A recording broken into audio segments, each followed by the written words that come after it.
और आइए चर्चा की शुरुआत करते हैं। एक बहुत खास पैनल इस वक्त हमारे साथ जुड़ा हुआ है। हीरो वाजपेयी जी हमें ज्वाइन कर रहे हैं, प्रवक्ता हैं भारतीय जनता पार्टी के। हीरो जी बहुत बहुत स्वागत है आपका। विवेक साइलस साहब जुड़े हुए हैं हमारे साथ, प्रवक्ता हैं समाजवादी पार्टी के। विवेक जी आपका भी बहुत स्वागत।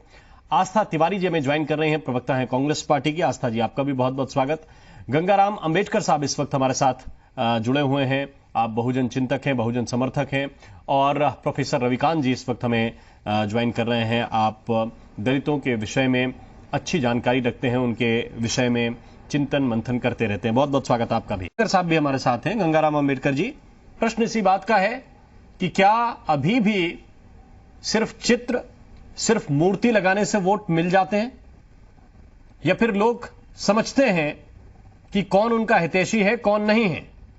अगर कोई व्यक्ति यह दावा करता है कि वो उनका हितैषी है तो उनके साथ जमीन पर तो उतरे। देखिए राम मोहन जी, देश के महामहिम राष्ट्रपति जी को हम लोग संविधान का प्रहरी मानते हैं जी, लेकिन करीब 4 वर्षों से वो देश के राष्ट्रपति की सबसे बड़ी कुर्सी पर सुशोभित हैं। लेकिन उन्हीं की देख रेख में संविधान करा रहा है। बाबा साहब अम्बेडकर का जो संविधान है, बारी बारी से उसको निष्प्रभावी करने की कोशिश की जा रही है। सरकारी नौकरी चाकरी में डॉक्टर अम्बेडकर के अनुयायी ना पहुंच सके, इसलिए रोजगार उगलने वाले विभागों को निजी हाथों पे सौंपा जा रहा है। दूसरी तरफ जो तमाम अनुसूचित जाति के कल्याण के लिए जो योजनाएं चल रही थी उनको निष्प्रभावी किया जा रहा है। उन्हीं की देख रेख में एट्रोसिटी एक्ट को निष्प्रभावी करने की भी शरारत की गई थी। हमें तो लगा था कि महामहिम राष्ट्रपति जी लखनऊ आए हैं तो शायद विश्व स्तरीय स्तर का कोई अम्बेडकर स्मारक का शिलान्यास करेंगे, लेकिन बड़ा दुख है कि जब उत्तर प्रदेश की मुख्यमंत्री के रूप में बहन मायावती जी 22 एकड़ में परम पूज्य बाबा साहब डॉक्टर अम्बेडकर के सम्मान में अगर एक डॉक्टर भीमराव अम्बेडकर सामाजिक परिवर्तन स्थल का निर्माण करती हैं, तो देश के महामहिम राष्ट्रपति जी को कम से कम 100 एकड़ से ज़्यादा बड़े स्थल पर उनको इस निर्माण को करना चाहिए। लेकिन उन्होंने डॉक्टर अम्बेडकर के व्यक्तित्व को समेटने की कोशिश की है और ऐसा लगता है कि जिस तरह वो कंजस्ट एरिया पे लखनऊ के बहुत व्यस्त एरिया में उन्होंने डॉक्टर अम्बेडकर को सम्मान देने के नाम पर जिस तरह दलित समाज को भरमाने की कोशिश की है, तो मुझे लगता है कि क्योंकि मैं कभी कभी कहता हूं अपने साथियों से कि भारतीय जनता पार्टी क्योंकि मेरे नाम के पीछे पड़ी है, मेरा नाम 3 शब्दों में मिलकर बना है, गंगा राम अंबेडकर। राम का मंदिर अभी बन नहीं पाया है, गंगा के घाट गंदे पड़े हैं। अब चुनाव क्योंकि उत्तर प्रदेश में सर पर है, इसलिए डॉक्टर अम्बेडकर को सियासी अखाड़े में कुदाने की कोशिश देश के सबसे बड़े पद पर आसीन महामहिम राष्ट्रपति जी ने किया है। इसके लिए मैं घोर निंदा करता हूं। और आप ये बताइए, महामहिम राष्ट्रपति जी से मांग करता हूं। मैं लौट के आऊंगा, लेकिन मुख्यमंत्री जी लेकिन मुझे इस बात का उत्तर अभी भी नहीं मिला कि इसको पॉलिटिकल इशू कौन मना रहा है।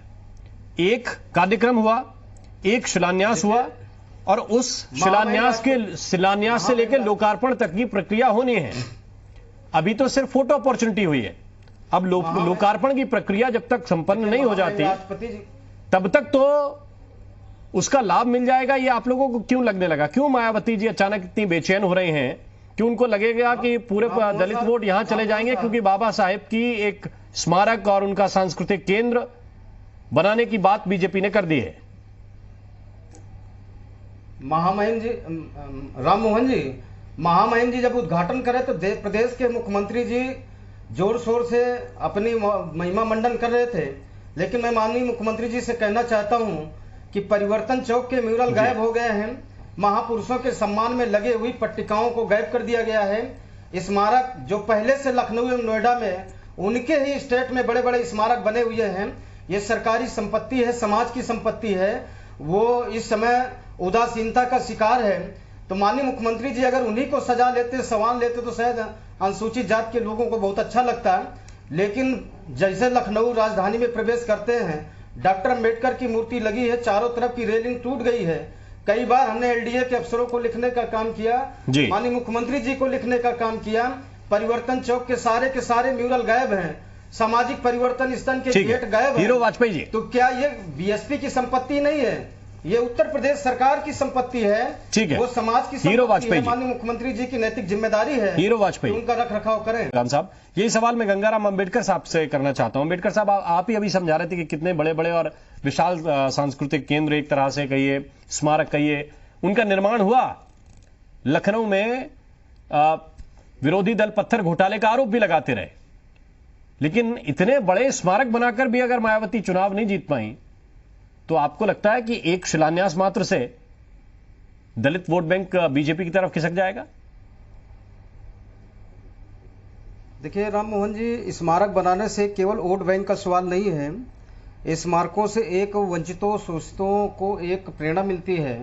तो इस वाले से नहीं मिलेगी क्या? लखनऊ में बाबा साहेब अम्बेडकर के बारे में नहीं, मैं तो कुदरत से ये कामना करता हूं कि महामहिम राष्ट्रपति जी को प्रेरणा प्राप्त हो जाए कि जो भारत का संविधान, जो उनकी देख रेख में जो संविधान के वो प्रहरी हैं, उसकी सुरक्षा को और जो आरक्षण को वो पूरी तरह सुरक्षित रखें। मैं तो कुदरत से कामना करता हूं कि महामहिम जी के इस छोटे से स्मारक के शिलान्यास से उनको प्रेरणा प्राप्त हो जाए और बाबा साहब अम्बेडकर के बताए हुए रास्ते पर अगर अपने कार्यकाल के आखिरी वर्ष में भी चलते हैं तो शायद वो इतिहास पुरुष बन सकते हैं और बाबा साहब अम्बेडकर के अनुयायी उनको एक इतिहास पुरुष का दर्जा देकर उनको बराबर का सम्मान दे सकते हैं।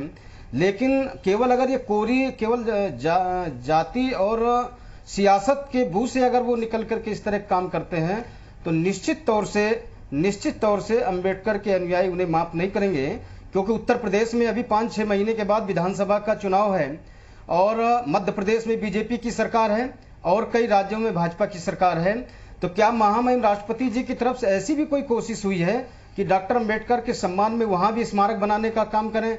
जहां तक हमारे बीजेपी के प्रवक्ता महोदय कह रहे हैं कि अघोषित प्रवक्ता, तो हम लोग किसी पार्टी के प्रवक्ता नहीं हैं। हम लोग तो केवल महामहिम राष्ट्रपति जी से अपेक्षा करते हैं कि देश की सबसे बड़ी कुर्सी पर आप पहुंच गए हैं। बाबा साहब अम्बेडकर के बनाए संविधान के जरिए अब संविधान करा रहा है, संविधान के एक एक अनुच्छेद को बदलने की शरारत हो रही है। जो अम्बेडकर के अनुयायी आत्मसम्मान स्वाभिमान के साथ जो सरकारी नौकरी चाकरी में जा सकते हैं, तो उन विभागों को निजी हाथों पे सौंपा जा रहा है। एक तरफ माननीय मुख्यमंत्री जी उत्तर प्रदेश में ही निजी मेडिकल कॉलेजों से अनुसूचित जातियों का आरक्षण समाप्त कर रहे हैं। अनुसूचित जाति के जो स्टूडेंट हैं उनकी फीस प्रतिपूर्ति नहीं आ रही है।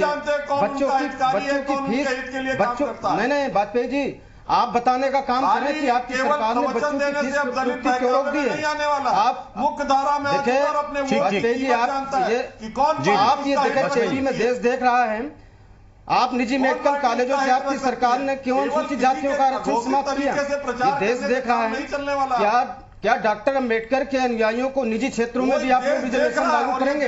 अगर नहीं करते हैं तो एक तरफ डॉक्टर अम्बेडकर का चेहरा नहीं लागू करते तो एक तरफ डॉक्टर अम्बेडकर का चेहरा और दूसरी तरफ अम्बेडकर के अनुयायियों के साथ शरारत की सिवा कुछ नहीं है। और उत्तर प्रदेश में चुनाव होने वाला है। आप समय बताइए कि स्मारक कितने दिन में बनेगा? मैंने बात कही, आप समय सीमा बताइए कि राम मंदिर की तरह ये भी घोटाले का शिकार हो जाएगा। आप समय सीमा बताइए कि काशी के घाटों की तरह क्या ये इसी तरह गंगा की सुंदरीकरण का शिकार हो जाएगा? डॉक्टर अम्बेडकर देश के शोषितों, वंचितों, पीड़ितों के मसीहा हैं।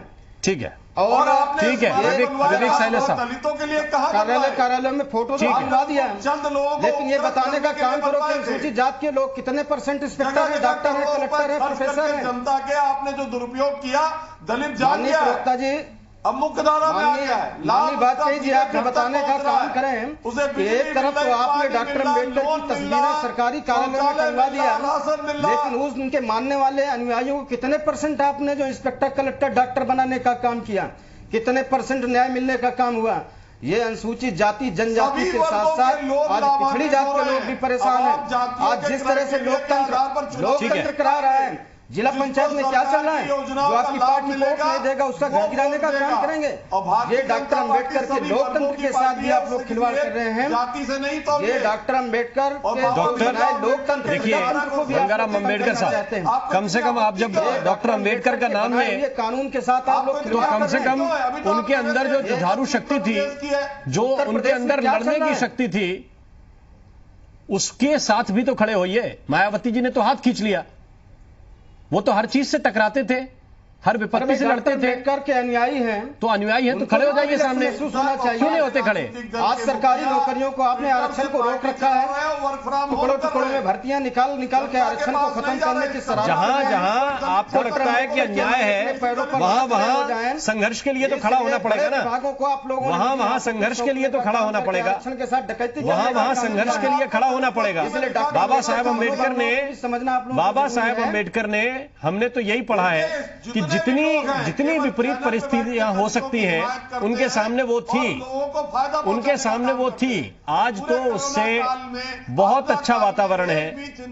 तब छुआछूत, अनुसूचित जाति के लोगों तब अनुसूचित जाति के लोगों के प्रति लोगों का बर्ताव और काट की हंडी जितना बार-बार खराब चूल्हे था, पे नहीं चढ़ती उसके है। इसलिए मैं कहता हूं उसके खिलाफ बाबा साहेब अम्बेडकर लड़े। फूले ने और आप लोग फूले ने आरक्षण की और मांग की, आप लोग उनका टिकट काट दिया। एसी कमरों में बैठकर उदित ये राज ने चाहते जब हैं अपने कि सब अनुसूचित कुछ जाति के लोगों अच्छा की मिल आवाज जाए। उठाई तो आपने उनका टिकट काट दिया। संघर्ष तो हर व्यक्ति को करना पड़ेगा। विवेक साइलस साहब, मैं लौट के आता हूं आपके पास, लौट के आता हूं अम्बेडकर जी, मैं लौट के आता हूं आपके पास। गंगाराम जी रुक जाइए। विवेक साइलस